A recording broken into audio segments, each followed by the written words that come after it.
Hindi lang ako panood, no? Kasi sa iba ako nag-live. Okay? So alam niyo na kung ano yan. Yung pinag-livean ko, wala din naman dyan. Kaya wala din.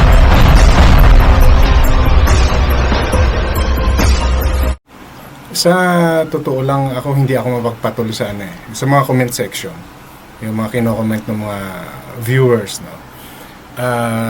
Kaya lang dito sa i-content ko is kumbaga, let's have an exemption. Kasi ang reason, no, ng Manalastas o ng Tekram community sa pagkakaroon ng fundraising for the victim of Cebu is para makatulong, di ba? Kasi totoo naman, maraming mga Pilipino, especially OFW, na nakita yung sitwasyon. Actually, mas maraming mga OFW ang nakakaalam sa kung anong nangyayari sa Pilipinas because of their families.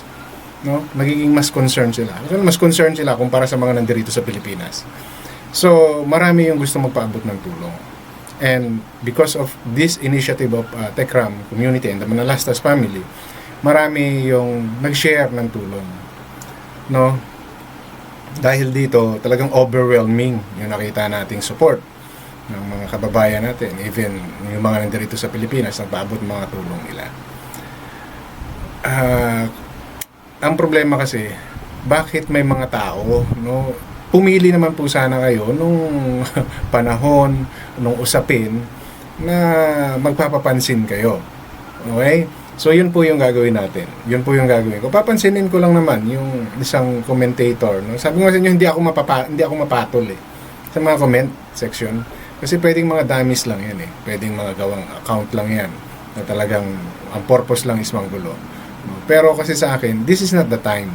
Di ba? Magkaroon naman kayo ng puso. Wala na nga kayong maitulong. Di ba? Wala na kayong maiambag sa naging sitwasyon ng mga kababayan natin sa Cebu, papasok kayo sa isang live or sa isang content na ang nilalaman is yung pagbabahagi, no, ng mga kababayan natin para makatulong, no? Yun po yung punto ko roon. Pero bakit kayo pumapasok? Tapos kung ano-ano ang sasabihin nyo. Okay? So, yun po, yung gusto kong bigyan ng reaction sa content ko na to, na kung saan kagabi sa live, no, ni Tekram, wala po ako, hindi po ako nakapanood, ni-replay ko po ngayon at may binasa nga, no, itong si Tekram na isang comment ng isang, I don't know, siguro nanggugulo lang siya, medyo hindi maganda yung sinasabi, diba? So, kung ano po yun po yung aking iparirinig sa inyo at ipapakita ko po yung yung mismong comment, no? Hinanap ko yung comment na yun kasi grabe ka naman dahil sa dami-dami naman ng pwede mong komentan ng mga vloggers or kung may sama ka man ng loob sa Manalastas or kay Tekram, sana huwag naman yung ganitong sitwasyon, no? Kasi halos lahat nakikisimpatya sa mga kababayan natin sa Cebu, tapos Cebuano, tapos ikaw ganyan yung sasabihin mo. Di ba? So, ito po. Pakinggan niyo po yung naging yung binasa mo. I think most of you, no, na napanood niyo to kagabi kasi marami nanonood naman always sa sa Tekram, no? And hindi ko lang po talaga mapigil yung sarili ko na pansinin si ate kasi nagpapapansin So, bigyan natin ng share of the limelight. Di ba? Itong si ate. Siyempre, para baka hindi yan nakikita yung ganda tayo ka-transparent sa Naniniwala pa ba kayo sa mga ganid at sakim ng mga taong ito? Sigurado di lahat ng mga support na ipagkakaloob nyo para sa mga victims may bibigay. Mas malaki mapupunta sa bulsa nila. Mga fake charity vloggers, mga taong ito, good luck sa mga maloloko nila. Tita Loveliness, pagpalain po kayo ni Lord at sana po ay makalaya po kayo sa puot ng inyong kalooban. At ayan, God bless you po, Tita Loveliness. Ayun, yun lang. I love you po, Mama. So ito yung binasa ni Tech June. No, ito po yan. No, hinanap ko talaga. Mapapansin ka rin lang na mga site. So, papansinin kita talaga. Lulubos-lubusin natin. Para, ayan. Ito yung binasa ni Tech Jun. Doon po to sa comment sa isa sa mga content ni Tekram, yung kay Mama Virginia, no, na kinontent ko rin, yun yung isa sa latest content ko, no, na kung saan narinig natin si Madam Virginia na napaproud siya at isa siya sa 2 million something na subscriber ni Tekram na nakakatulong ngayon. So yun po yung ano na yun. Doon ko po nakita itong comment na to. At ito po talaga, ito po yung sabi ni Mama, loveliness. Sino kaya to? Baka isa to sa mga galit na galit sa Manalastas. Naniniwala po ba kayo sa mga ganid at sakim na mga to? Grabe si no? Parang kilalang kilala niya na yung Manalastas Sigurado, di lahat ng mga support na ipagkakaloob nyo para sa mga victim maibibigay. Mas malaki mapupunta sa bulsa nila. Mga fake charity vloggers, mga taong ito. Good luck sa mga maluloko nila. Alam nyo, madam, kung kayo po ay nakadanas ng ganitong sitwasyon sa mga natulungan yung mga vloggers, no? Kung meron man, kasi hindi masasabi ni Madam no kung hindi niya na-experience, di ba? Hindi yan magsasalita ng ganyan kung wala siya na-experience na ganung bagay. Di ba? At para sabihin ninyo na ibubulsa lang ng Manalastas. No? Kung maaaring siguro, Madam, sa mga na-experience niyo, may natulungan kayong mga vloggers, di ba? At hindi naging maganda yung resulta. Dito po sa Tekram community, kita po ng lahat. Napaka-transparent po nila. At baka talaga ang purpose nyo lang is manggulo, no? Magpapansin, sana po hindi sa ganitong paraan. I mean, hindi sa ganitong sitwasyon. Di ba? Kasi ito yung panahon na dapat magtulungan, di ba? Nagtutulungan nga yung Tekram community, Tekram family, tapos kayo papasok kayo ng mga ganito. So, ano po itong ibig nyo sabihin? Yeah, it's either nanggugulo lang kayo or supporters kayo ng ibang galit kay Ramil or sa Tekram family. Di ba ba? Kasi kung totoo po yung sinasabi nyo na ibubulsa nila, mas malaki yung mapupunta sa bulsa nila, ano po yung katibayan ninyo? Halata po kung kayo ay nanggugulo lang. Naninira lang po kayo. Gusto nyo lang pong mapansin. Nagpapapansin po kayo para ano po yung dahilan para magpapansin kayo. Di ba? Nakakatuwa lang po kayo. No? Hindi po para magalit yung mga taong makakabasa nito. Makita nyo ano ngayon ang iniisip na Ramil. Mas maging transparent pa. Diba? Yun nga lang, syempre, kahit naman anong gawin, no, ng buong Manalastas, kung kayo po ay galit sa kanila, masama ang loob ninyo, no, at dahil sa maybe mayroon kayong hindi nagustuhan sa kanila, hindi nyo na po makikita yung tamang ginagawa nila, no? Kasi yun, galit na yung nabubuo sa inyo, no? Wala na yung pag-intindi sa sitwasyon na nangyayari. Di ba? Ang bitter po ninyo sa totoo lang. Napadami ata kain nyo ng ampalaya. At napunta lahat sa utak ng sustansya. Ang daming nyo naman pwedeng questionin sa mga ginagawa ng Manalastas. So, sana wag naman ito. Spare this para sa ating mga kababayan. Di ba? Makikita naman natin yan kung binubulsa ba nila balita ko, magdadagdag ba sila ng sarili nilang pera? O kayo po ba, may naibigay po ba? Kahit po, sige, hindi dito sa community na to, hindi sa Tekram. Sa iba po bang charity vlogger, nagbigay kayo? O kayo mismo, nagpaabot ba kayo ng tulong? Diba? Para questionin ninyo yung motibo ng Tekram family sa pagtulong sa mga kababayan natin. Di ba ba? Sana po, bago kayo mag-question ng ganito or bago ninyo husgahan, no, ang Tekram, anuhin nyo po na. Alamin nyo po muna sa sarili niyo kung kayo po ba ay may naitulong. No? Mayroon po ba kayong naibigay, no, kahit man lang dasal sa mga kababayan natin. Hindi po yung napaka-bitter ninyo no? Masyado yung hugot ninyo, ang lalim. Ganid pa ba pong maituturing yan? Na pagpapakita po ito kung paano ang tiwala, no, na binibigay ng mga kababayan natin sa Tekram family. Diba? Nasa milyon na po yung nalilikom nila. Yan po ay galing lahat sa mga taong naniniwala sa kanila. Do you think sisirain nila yon? For how many years na sila? Si Ramil as a humanitarian vloggers, charity vloggers. Sisirain po nila sa pagkakataong ito at kukunin pa nila doon sa mga kababayan natin na biktima ng bagyo. Nasaan naman po yung puso nila pag ginawa nila? Diba? Konting ano naman po, madam, konting hiya sa sarili ninyo, no? Konting hiya po sa sarili nyo sa pagbibigay ng mga ganitong comment. Okay? Nakikita nyo naman, no? Nakikita ng lahat. And baka po kasi kayo ay talagang galit lang sa manalastas, kaya kahit alam nyong malayo sa katotohanan yung sinasabi ninyo, pinipilit nyong gawin, pinipilit nyong isiksik, no? Yung inyong baluktot na katwiran. Di ba ba?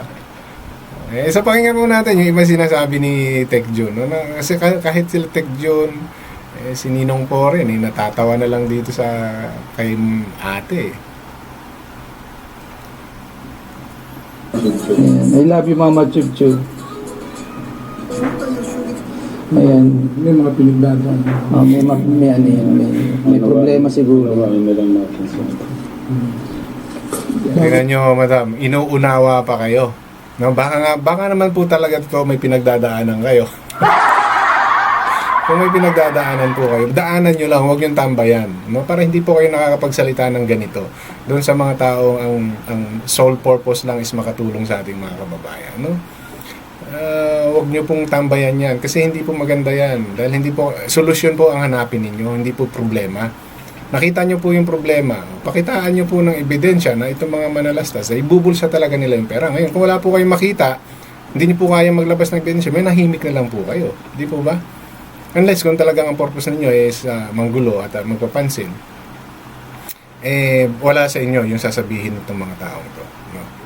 Pero ang totoo, ang clear po dito, ginagawa ito ng manalastas because they know na kailangan ito ng mga kaibabayan natin at alam nila, no, na kaya nila na pag-isahin, no, ang hangarin nila katulong yung mga sponsor or yung Tekram family, sponsors, viewers, supporters, no? Yun po yun no? Yun yung purpose nila, hindi po para ibulsa, no? Yung talaga si matindi yung pinagdaanan mo para masabi mo na binubulsa lang. Bago magsalita, pagkatapos ng mission, Kasi kung ano daw yung nasa loob, yun yung lumalabas. Kapag puot yung lumalabas sa bibig mo, ibig sabihin puno ka ng kapuot. Pudang yung danda. Ang ano kasi, bakit naman sobra yung puot na nararamdaman nito? Yung Madam Lovely, ganda pa naman ang pangalan mo, Lovely. Tapos ugly naman pala yung ugly naman yung nasa loob mo, Madam, no? Sobra naman yan. Kung kayo po ay may tinatagong puot, no? Huwag po sa ganitong paraan, no? Na ilalabas nyo. Tapos, hindi nga natin alam pag totoo kayong tao Tapos magko-comment kayo ng ganyan. Bigyan nyo po ng kahihiyan yung sarili niyo. Although, walang nakakakilala sa inyo dahil maaaring nagtatago kayo sa dami account, pero may nakakakita pa rin po sa inyo. May nakakita pa rin sa inyo. At kung punong-puno nga po kayo ng sama ng loob, wag po sa ganitong paraan ninyo ilabas. Wag po sa ganitong paraan. Kasi nakakatawa na lang kayo. No? Unless talagang isa kayo doon sa mga galit na galit sa Manalastas. No? Baka isa kayo sa mga nagbigay ng demand letter. No? Huwag nyo lang sana idamay yung mga ganitong napaka-noble nung reason kung bakit tumutulong. At bigyan nyo rin po ng kahihiyan, no? Yung Manalastas, no? Para paratangan sila na ibubulsa nila yan. Diba? Hintayin nyo po yung outcome. Makikita naman natin yan eh. So kung ako sa inyo, Madam Loveliness, no? So baybayan po ninyo yung pagpunta nila doon sa Cebu. Kasi sigurado ko ibablog nila lahat yan. At may mga kababayan tayong tutulong doon. Kung ako po sa inyo, panoorin ninyo. No? Questionin nyo po kapag hindi nyo po nakita yung perang lumalabas. No? Kahit wala po kayong ambag. Kahit po wala kayong ambag. So baybayan ninyo. No? Tingnan ninyo, baka nga maibulsa si Tek Jun. No? Si Tek Ram. Para mayroon kayong maibalik. Di ba? Pero sa ngayon po, ang paipapayo ko po lang naman, wag po kayong masyadong bitter. No? Kasi halata po na may sama nga ata kayo ng loob sa mundo, dinadama nyo yung mga taong toto. Lovely pa naman ang pangalan nyo, madam. Siguro, kaakit-akit kayo. Tapos, ang pangit-pangit naman ang ugali. Okay? So, yun lang po, yung no. Hindi ko sana papatulan to kaya lang kasi, yun nga, kumbaga, of all, sana wag naman ito, no? Kahit nasabihin natin ng gugulo lang kayo, sana pumili naman kayo ng sitwasyon. Kasi, itong pagtulong na to ng mga taong to at ng Manalastas, hindi ito para pagkapirahan. No? Ito po pagpapakita ng pagiging makatao. No? So, kung kayo po ay hindi tao, nag-aasal hayop kayo na tao, wag sana sa ganitong sitwasyon. Wag po sana sa ganitong sitwasyon. Okay? So, kung sino pa man po yung lalabas na loveliness dyan, aralin nyo po muna yung sasabihin ninyo. Para po hindi kayo mapahiya. Kayo po yung nasisira, hindi po yung Manalastas. Okay? And napansin ko rin doon sa live stream na yan kagabi, may mga nag-hide. Wag din naman yung gawin yan. Kasi kayo po ay ginawang moderator, Tekram, para po makatulong sa kanila. Hindi po para manggulo. Ngayon, siguro kung may mga na-hide man, siguro aksidente. Nangyayari naman talaga yan. Diba?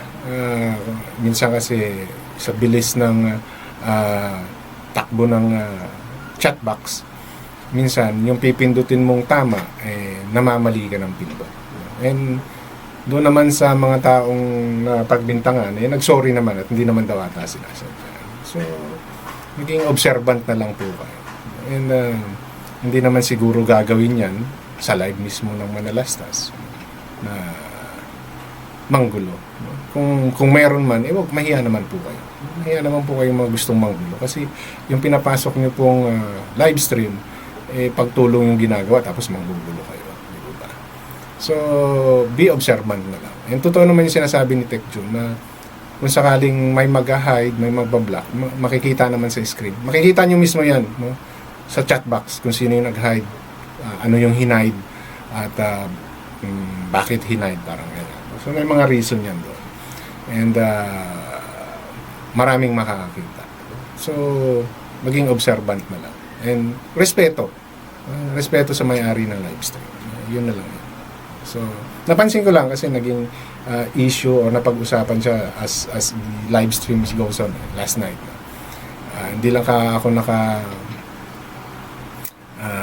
panood, no? Kasi sa iba ako nag-live.